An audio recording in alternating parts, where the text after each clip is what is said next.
Yes, the lights are always this bright, Chuck.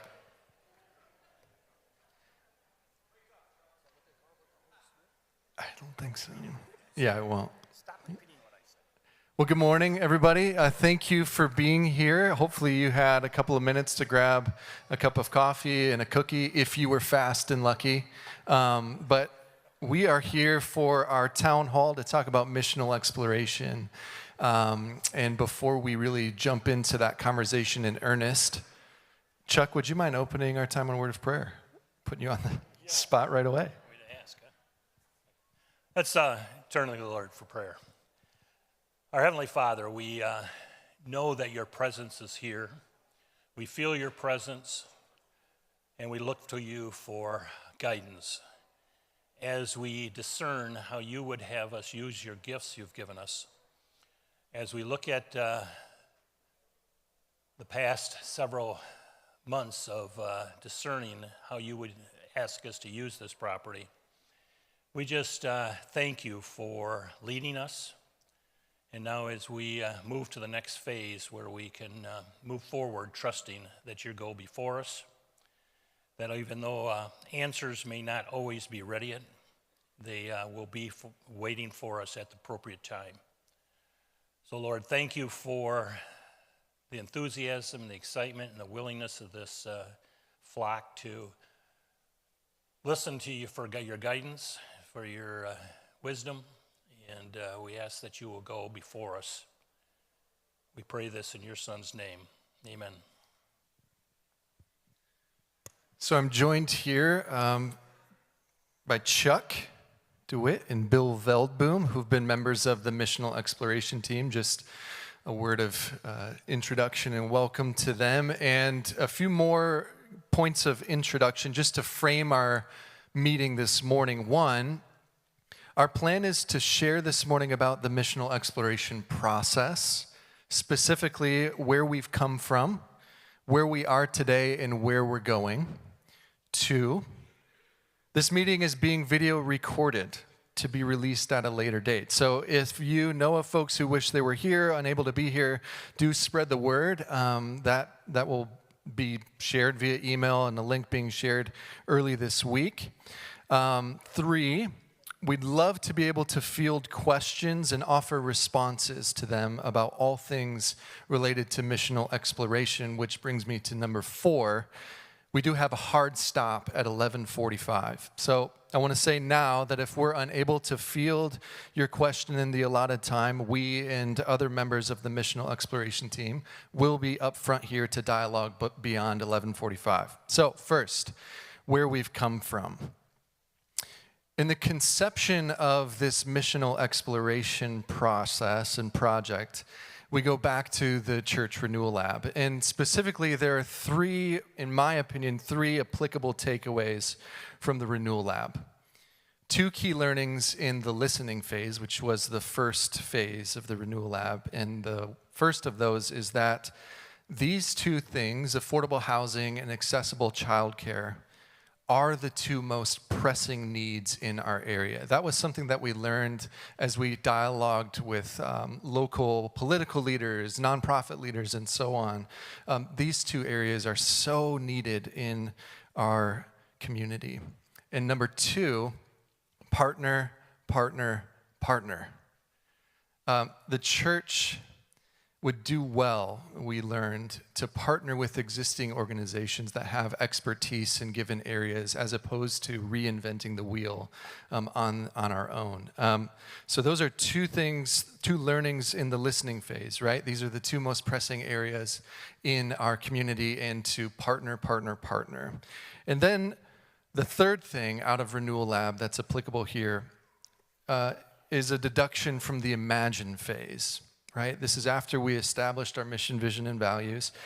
And we wondered, how can we leverage all of Calvary's resources to accomplish our mission to reflect the love of Jesus in the world, including our property and facilities. So that's the conception phase of missional exploration. And then there's the infancy phase. The mission staff and local missions volunteers began to seek out possible opportunities.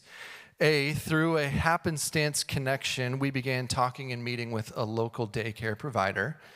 and wondered about utilizing our current facilities as a daycare center. And then B, we started having conversations with Habitat for Humanity about how we might be able to deepen our existing partnership.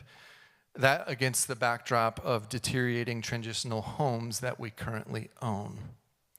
So as these opportunities were shared with the governing elder team, there was much excitement and simultaneously acknowledgement that opportunities of such scale required a robust and prayerful discernment process. The next steps were to gather a group of elders, staff, and congregants to form a team to participate in that discernment process. We've been calling that the Missional Exploration Team, or the Missional Exploration Teams. So this team launched in February of 2024, and over the course of 9 months, the teams met over a dozen times and carried out tasks in between those meetings in order to listen well to God through prayer and scripture reading, to the local community through many conversations with nonprofit leaders and other churches, and most recently through the listening circles in November. That was our attempt to listen well to the congregation. So thank you to all those who participated in the listening circles. Your investment undoubtedly will strengthen the end result of this process. One major takeaway from the listening circles is that there is strong support for these opportunities and a general consensus that these projects are worth exploring further. Bill and Chuck, anything to add about where we've come from? Not really. I think you covered it. Great. So where are we today? Here we are, obviously at the town hall. After the November listening circles, all of the feedback was compiled for the missional exploration team to process and offer response to some of the most frequently asked questions. That communication was shared last Wednesday via email, and hard copies can be found at the Welcome Center today. Our hope is that many of you have read it prior to this morning, and that we can bring that content into the conversation and question and response time today. And if you haven't read it yet, we encourage you to do so. Any comments further about where we are today, Bill and Chuck?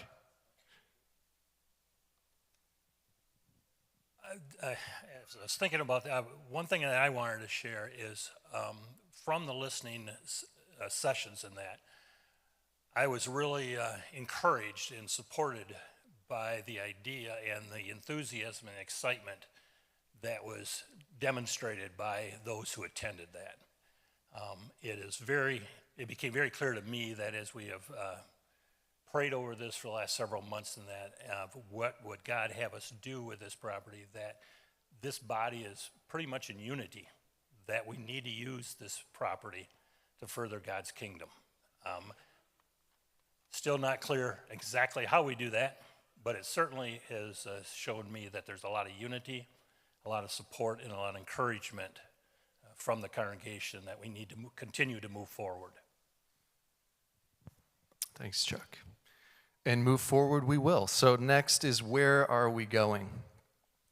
We're at a crossroads, shifting gears from listen to imagine, which is a more strategic planning phase, during which the scope and the specifics of these opportunities will be determined and developed into actual proposals.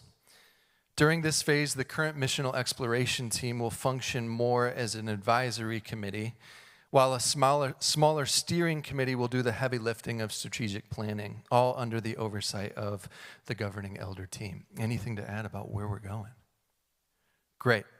We're flying through this thing. There's going to be so much time for question and response. And that's where we're at right now, question and response. And so an icebreaker question for Bill and Chuck.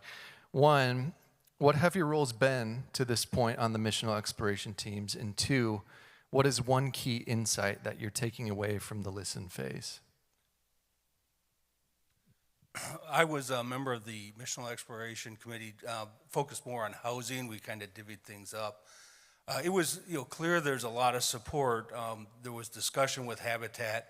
It isn't a foregone conclusion that that's the partner we'd work with or work with them exclusively, but because they're already a partner with our local missions, they were the natural place to begin our discussions. They've got a great reputation, And I think we learned a lot about them. I think one of the clear things that I learned is, we really can't replicate what they do. They've got a good system. There's a lot of opportunities and training to work beyond just swinging a hammer. There's a lot of opportunities to get involved. And so we'll continue to discuss with them. They're clear on or very open to partnering with Jubilee Ministries as well. So, we don't think that anything is decided with them, but they're a great resource that we'll continue to use as we plan. And based on the feedback we had, it seems like there's a pretty good level of support and confidence in Lakeshore Habitat. So that was just more reassuring than anything else that we learned. I was involved with the group that was praying over and thinking about the need for childcare.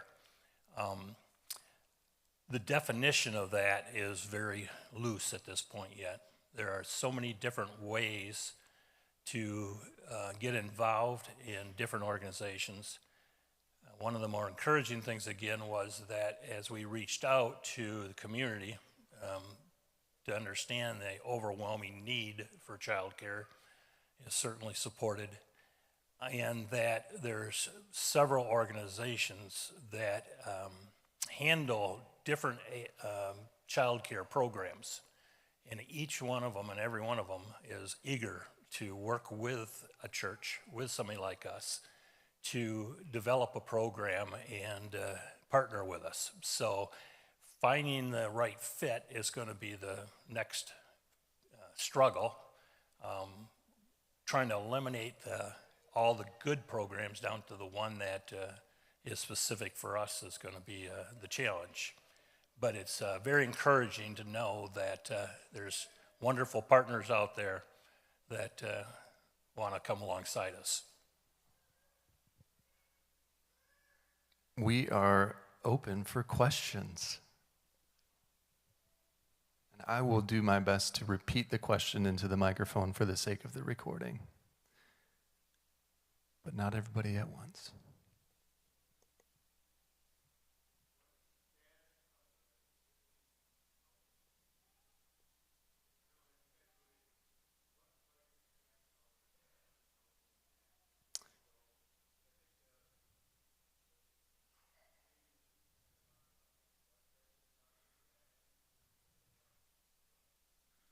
So the status of the current housing, what is that today, and what would that be if we were to move forward? And Rod, I'm just assuming that you're referencing the very hypothetical plan that was shared for the sake of listening circles. Is that right? Okay. I'll try my best on that. No firm decisions have been made, but we already have the transitional homes, one in the corner of James and James and Beeline, then the two other homes. The intent is that we're going to maintain those homes. Or the one on the corner is going to remain as a transitional home, and the larger home, that's the log cabin home, would also remain at least temporarily if we choose to develop that property. The one in the middle, which is in probably the poorest repair at this time, would probably be eliminated in order to make room to develop that property. The thinking so far is that we may have a parcel of that property and develop it in phases, because we're going to walk before we run. Some of that might be partnered with an organization like Habitat or possibly Habitat, whereas we want to continue the transitional home ministries, and that would probably be across the road. So one of the values of partnering with an organization like Habitat is they would put an access road in the first parcel that we could also use for the transitional homes. And so the current thinking so far isn't beyond the first parcels that we may choose to develop. We certainly would need a robust transitional housing ministry here, and the easier thing with Habitat is that they would take control of the actual building and selecting the people.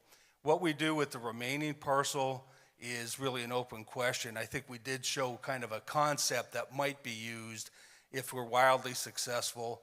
If we're developing that property, if we're very good with doing very well with the transitional homes, we may choose to do more of that. If the owned homes, the affordable housing is doing well, we may choose to do more. So There's been no decision, and my guess is even as we process this, it's more about choosing the partners, the ministry, the direction, as opposed to deciding in advance how the property might be divvied up. But it's available for us to utilize. The goal with the visioning for the church is to use the campus for many other purposes, and this would just be a very small first step towards doing that. Does that answer your concern? Thanks, Dustin. Any other questions? Dustin's going to run a mic.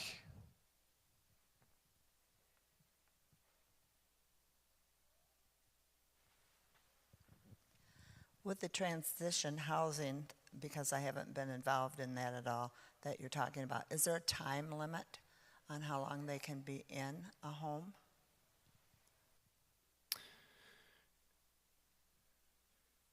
It's a tricky question to answer. And I'll kind of try in two parts. One, part of our transitional housing ministry right now is in partnership with My House Ministry. So they have their program that they're working out that is time-bound. Two, we have other units that Calvary oversees, and we select the residents of those homes. And while we do kind of prefer that they do indeed be transitional in nature, we offer quite a bit of grace in terms of the timeline that's extended. So there's not a hard kind of stop. Now, if a resident isn't making progress towards transitioning out, then there might be conversations about what that looks like in terms of them moving on and finding different housing if it's not working out, whatever, all sorts of different factors to that. But I'm gonna just put the timeline of kind of a 3-year goal is typically the objective for the housing that we oversee. And again, that's one part. The other part is partnership with My House Ministry, and they run their own program process, which I believe is 18 months, Deline? Yeah. My House Ministry runs an 18-month transitional program, so it's 3 years of fine, 3 to 5.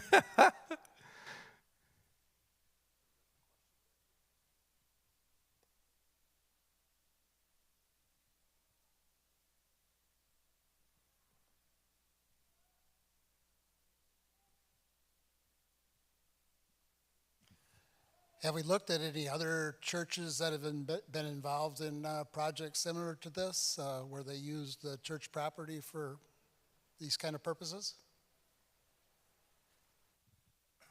We have on the housing side, some churches have chosen to do apartments and develop for property they would control. Everyone focuses on different segments.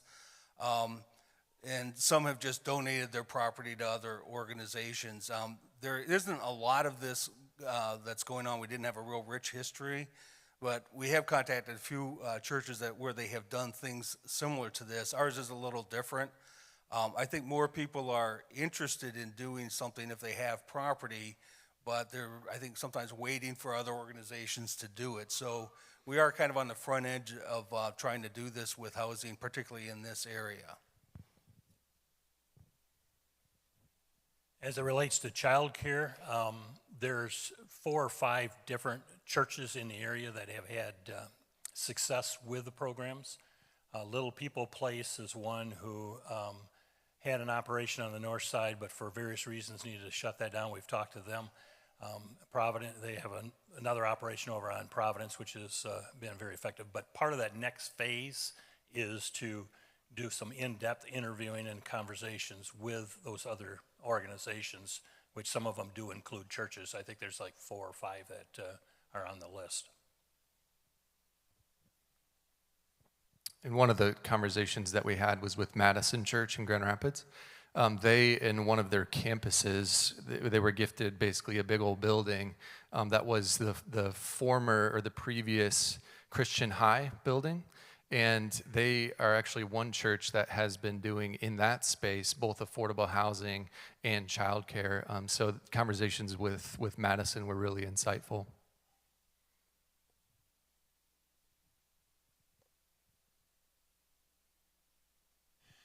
Who will be responsible for developing that property as far as underground services with Calvary or Habitat? You're asking about the infrastructure of the? Yep. That's a good question. That's one of the reasons why even if we retain some property for doing transitional homes, we, Habitat would take complete control for doing the infrastructure. They've done it before. If you've been through Vista Green, which is a fairly large parcel they're developing in conjunction with Jubilee Ministries. So they're perfectly capable of it. They've got the right resources to do it. And that just causes them to be a pretty good partner to deal with, because we wouldn't have to deal with that ourselves. We just don't have the expertise internally to do it. And that's why, as Matt pointed out earlier, partnering just seems to be a better model for us than trying to do things, fall down on our own because we don't have the skills or expertise. So they would handle all of that, and obviously it would comply. It has to be approved by the Holland Township, so everything would be on the up and up, and they've got a great track record of cooperation. In the, again, very hypothetical plan that was proposed for the listening circles, Habitat in our listening phase, they were a key conversation partner, and they did indicate that it would be beneficial for them, or it would be attainable for them to develop that road and all of the infrastructure if they were able to then do 2 units on the east side of that road. So just for some kind of hard facts that they're able to do it if they can have access to that east parcel. In case some of you didn't get a chance to read it or look through it yet, I want to really emphasize the process that we're in. And in this imagining process, no decisions have been made yet, and any decisions that are made will go through a very thorough evaluation and checkpoints. As we move forward, we will continue to update the elder team to make sure they're aware of the status, looking for their input along with the staff, bringing them into that conversation, and we will work very diligently to try to communicate with the congregation as much as we can, when we can, as things progress. And then once a final proposal is ready in either side, whether it be the housing or the child care, that would first be approved within the elder board, and then it would come to the congregation. So I want to make sure everybody's clear about the fact that you will have an opportunity to review the programs, review the information, and have a chance to participate in that process.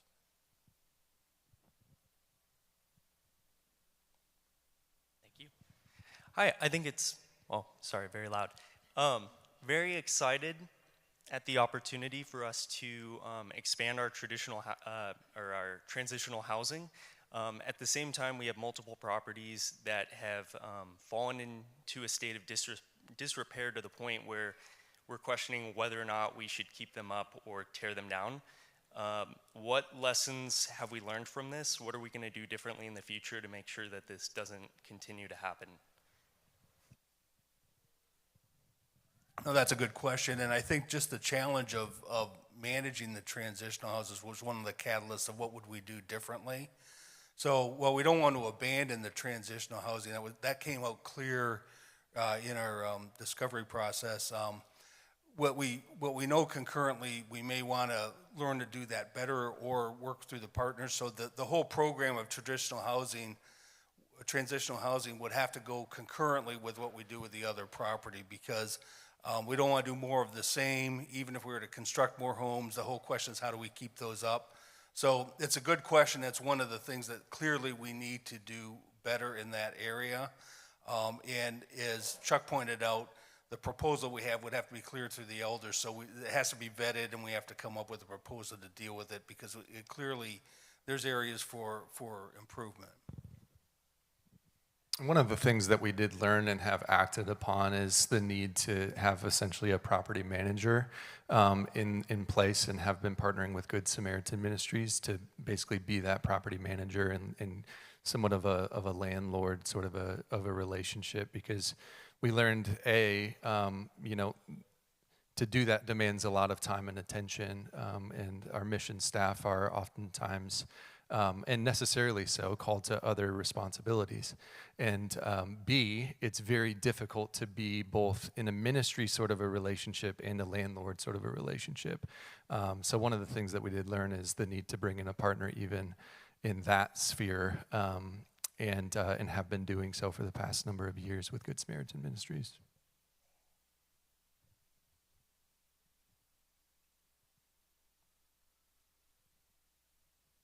Alan and then Karen. I guess the question, and you brought it up, the question I'm asking is, have you explored the need for not just a property manager, but an ongoing project coordinator who would be a permanent member of the staff and have the responsibility of overseeing the project and coordinating it and making sure that it's communicated, that the needs are communicated to you guys and to the congregation? Alan, can I clarify, are you asking about the missional exploration process or long-term? Long-term. Another good question. Short answer is no. The long answer is that we really anticipate the partnerships being able to handle most of the day-to-day operational call. What we would really like to do is make sure the staff can stay focused in on developing programs that will allow us to co-minister with them and reach the clients that are utilizing those services. So our intent really would be is that we, as Calvary Church and our staff, would continue to focus in on programming, equipping the congregation, training the congregation, and putting needs in front of us, and that the ministries that we partner with are running the day-to-day operations. Okay, just to follow up on that then, I guess my question, as I said, it was long-term, and my question is that to have somebody administer something like this project, which could turn into multi-phase, that somebody has to maybe be somebody other than the board or ministers or staff even, because that person is going to need to know the skills of administering and of making recommendations and following through on what has to be done. So like I said, it's long-term, and that long-term person you might want to bring them aboard right now as part of the planning phase.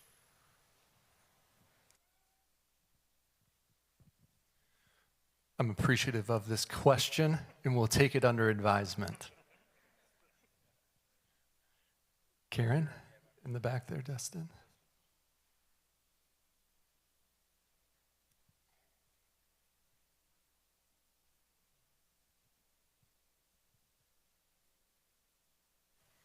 I absolutely love the fact that Calvary Church wants to do all of this. I think it's well overdue, and I think it's just awesome. I do have a question about, and I know this all is a dream right now in the dream phase. If we have Habitat, have lots in there to have houses, the way I have always experienced Habitat is those homes become owned. So does that mean that Calvary is selling off that property to like Habitat, or how does that work? Is there something different that Habitat also does with rentals or something? I don't know. That's a good question, Karen. The Habitat is a home ownership model, and that's what they've been, as far as I know, everywhere throughout the country. And that's not going to change in this case. One of the things that we're doing is we're really not selling the property, but as we spoke about earlier, that road and all the infrastructure required So I think the best way to look at it is it's a bit of an exchange. They would get the initial small parcel of property that we hypothetically put down on paper, and in exchange, they're going to develop the property, which we could use also for the transitional homes that might be across the street, and also if we chose to do further development to extend that road. And so it seems like with their expertise in doing those things and the cost of doing it, I was surprised that they could still make those homes affordable when I think what the cost of a road like that is I don't know what the cost per foot was, but it was just phenomenal. It was like, so we actually think we're getting a pretty good deal if they're putting the infrastructure, because it was pretty scary. And they can still make those homes affordable if we donate the land in exchange for them doing the infrastructure. So it's not necessarily a complete giveaway for us, but it's a way of keeping their model of home ownership intact and us being able to further develop the property and do transitional homes across the way. Does that answer your concern? Tom, how much does a road cost? Say that again? $1,000 a foot for a road? Eesh.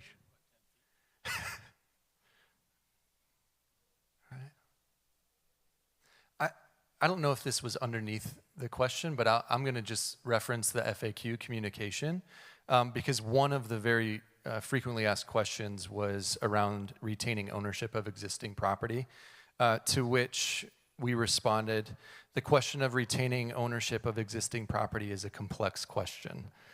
We'd simply suggest that there are pros and cons to both retaining ownership versus donating land. Additionally, it's worth noting that in a project the scale of what was shared in November, we would have the opportunity to evaluate in phases, which is most effective in accomplishing what God is calling us to. In that scenario, we would have the opportunity to decide whether to donate land in phase 3, as was suggested, to retain ownership in phase 3, or simply to disregard phase 3 altogether after phases 1 and 2 are completed. So there are definitely pros and cons to retaining ownership versus donating land. Another one over here.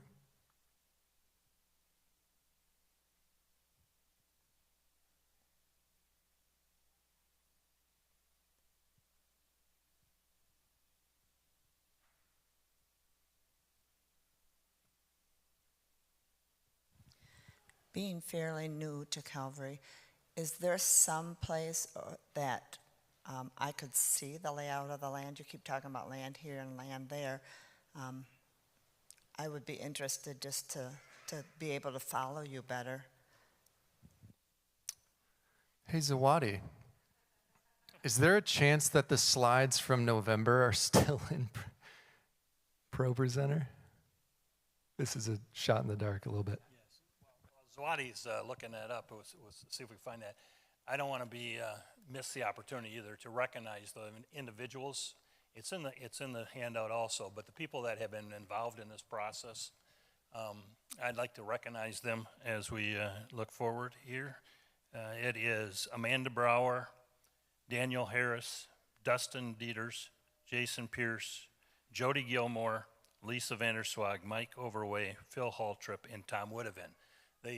That group of people have worked with the three of us very diligently in praying over these issues, asking the right questions, interviewing people, bringing the subjects up to the top of the cream of the crop so we can look at it. So we would just want to thank them as well, and they will continue to be used in an advisory role.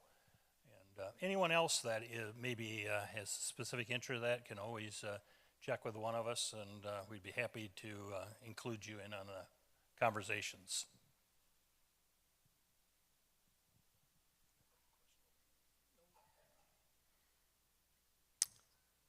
Hey, what a guy. Dug into the archives. Pat, the green lines, is that blue? Teal. The teal lines are currently owned property. The big white square in the lower left is the building that we're sitting in to give you a frame of reference or a point of reference. And so when we're talking about land in terms of development, we're primarily talking about what's to the north of us. This was the three-phase or potential phase 3 plan that was shared in November and was shared for the purpose of dialoguing around during listening circles. Okay, very good. Yeah, I understand, this is a long-term question kind of thing, but we are the church. We are the people that are, going to be doing the ministry, and I think from the listening that we had originally, right, it's for us, the congregants, to get out into the community. I'm curious, what is the expectation for those of us here to be involved in this ministry? I totally applaud the partnering with people who exist to do these big things. I know we're praying and listening and giving our input, but what's the missional opportunities for the congregants here? I can address a little bit of that with the housing. One of the things that we're hoping that people would do, at least on the housing side, is they could be involved with Habitat. They have a training program where people could become mentors for the people who are going to become homeowners. They also do maintenance training, and so people who are handy could come alongside families and help them learn how to maintain products, because for them, owning a home is completely new. And there's also opportunities for financial planning and budgeting that they do. There's also work with the Restore. So what we're hoping is, as those homes go up, even during the construction phase and even during the qualification state with those families, there'd be opportunities for families from Calvary to become mentors, partners, friends, and hopefully evangelize in that process as well when they come alongside people. So building the homes is easy. That can be done. The intent is that it's more than housing, that we're building relationships with people that are right in our backyard from the very onset of the program. And then there's opportunities to stay involved with Habitat if we choose with them, with their Restore, with become mentors elsewhere in other developments as well. So it really is an outreach opportunity. Sometimes we just think about it building homes, but that's the tool we use to build relationships with people. Yeah, in the FAQ communication, this was responded to in various ways in different places. But one of the things that I would point to is that the opportunity for Calvary remains ambiguous until additional partners are identified, right? Like, if it is Habitat, then we have some pretty clear ideas of what the opportunities for Calvary members would be. Beyond that, it's really at this point just speculation or imagination. But I can imagine a lot of ways that the Calvary community could be involved. One of those ways would be to really lean into the community teams initiative, so that I can have imagination for being able to offer a community team to every homeowner or every resident in transitional housing.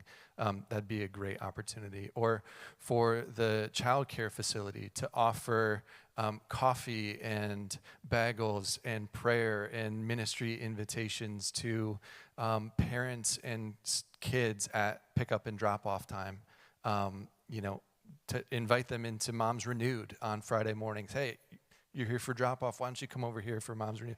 Stuff like that I can see as really rich and beautiful opportunities. But all in all, I think the largest opportunity, regardless of the partner that's identified, is going to be relationship. Because if/when these things happen, regardless of the partner, it's going to put us in proximity to people. And so there's opportunity to really catalyze and launch the church out into mission through hospitality and relationship. And as Bill alluded to, the end goal ultimately would be that as we are being reflected, or are being reflections of the love of Jesus, that those people would come to know the love of Jesus and would become integrated into the life of the church and mission. Do you want to add more, Chuck? Got you speechless. Wow. First time for everything, Chuck. Imaginative process, do we anticipate other hypothetical proposals being presented at some point? Yes. Although I might take away the word hypothetical, like we've done the hypothetical, right? And we had to do the hypothetical so that we could have something to dialogue around in the listening phase. But moving forward, the intent is to have actual proposals, like we want to do this. We're proposing this to you, not, this is pie in the sky sort of a thing, but actual plans. Matt used a great analogy one day, and he, as we were talking about how to handle the town hall meeting and to answer the questions, and we know there's just a tremendous amount of options out there and ideas out there. But in the questioning side, we just we're throwing darts at a dartboard. So we have that documented now. We have that information. So we have that dartboard with darts through the whole thing. Now the next phase is to decide, what do we want to zero in on? How do we hit the bullseye? We can't do it all. We're not going to be able to develop every program that gets presented, but we certainly are going to do our best to try to analyze all those, interview people, get in feedback, and then try to narrow that scope. So I think using the dartboard was a great analogy for me.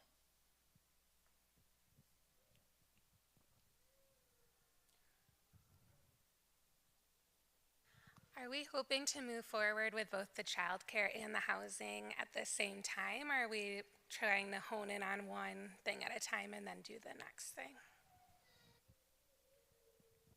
We have discussed that so far, and there's no need to do both. Childcare, we know, has a lot more moving parts, and that might move at a different rate.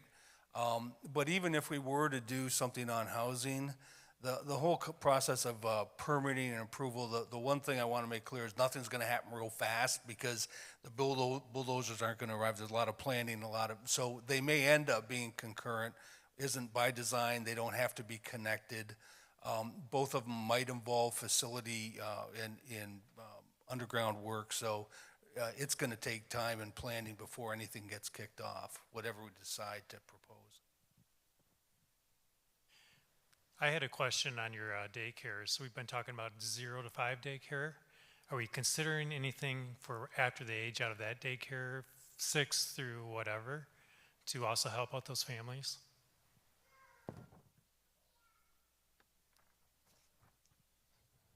So in the FAQ, that question was posed essentially by asking who is the target audience for the child care facility. So this is the response. While we have not profiled a target audience, we have discussed the desire to meet child care needs that are not currently being met in the public school system, and for residents of future built homes to have access to this resource. It is possible that a target audience be more clearly defined as the child care plan and programs are developed and implemented. As we processed in the Imagine phase, specifics of children's age, i.e. birth through 5 years old, and hours of operation will be significant considerations. Additionally, given the natural landscape of our property, an outdoor learning center may also be considered. So, anything to add, Chuck? I should have never turned the earlier option down. I think the most successful programs we've talked to are some of those have really started with a younger age, and then as they grow, as they end up with more experience, they may move into higher grades, into higher options and everything. So I don't think anything we do would prohibit us from developing the programs into a larger scope at some point. But time will tell. But I think our main focus right now would be on the preschool, childhood. When you get into school age too, comes a whole nother set of requirements and stipulations and things you got to deal with. So, not sure where that ends, but another great question and something we'll be continually to evaluate. All right, it is time for that hard stop at 11:45. But if you have a question that has gone unanswered, members of the Missional Exploration team will be here up front to continue dialoguing beyond this time. Thank you for coming.